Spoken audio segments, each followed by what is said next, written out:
அது ஒரு மழைக்காலம். சற்று நேரம் மழை பெய்கிறது, பின்பு சற்று நேரம் மழை இல்லை. மழை சற்று வெறித்திருந்த நேரத்தில் தெருவில் பார்த்தால் ஒரு பிச்சைக்காரன் நின்று கொண்டிருந்தான். அவனை பார்த்து அனைவரும் கேலி பேசினார்கள். சிலர், நீ இங்கிருந்து போ என்று அவனை விரட்ட முயற்சி செய்தார்கள்.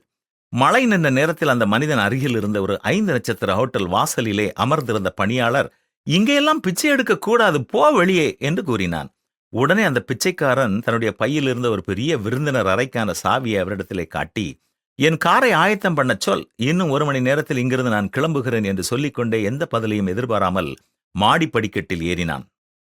வரவேற்பு மேஜையில் இருந்தவன் இந்த மனிதனுடைய உடையை பார்த்து, பழைய துணிகளை பொறுக்குகின்ற மனிதனின் உடை கூட இதைவிட நன்றாக இருக்கும் என்று நினைத்துக் கொண்டிருந்தான்.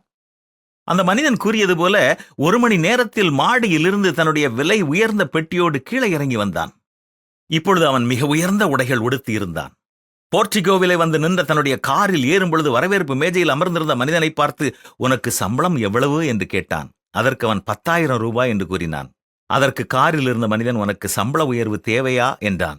ஆமாயா, விலைவாசிகள் எல்லாம் உயர்ந்து கொண்டே செல்கின்றன, இந்த கொஞ்ச சம்பளத்தில் வாழ்வது கடினமாக இருக்கிறது என்றான்.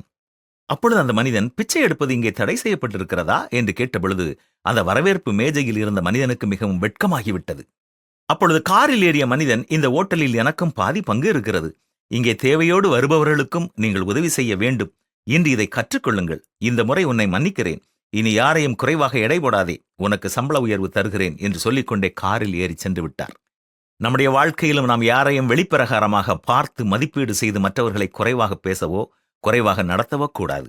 மனிதர் உங்களுக்கு என்ன செய்ய வேண்டும் என்று விரும்புகிறீர்களோ அதையே நீங்கள் மற்றவர்களுக்கு செய்யுங்கள் என்றுதான் வேதவசனம் நமக்கு சொல்லித் தருகிறது.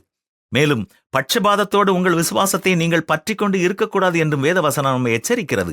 இனியாவது வெளித்தோற்றத்தின்படி யாருக்கும் தீர்ப்பு செய்யாமல் உண்மையை அறிந்து உதவி செய்ய கவனமாக இருப்போமா?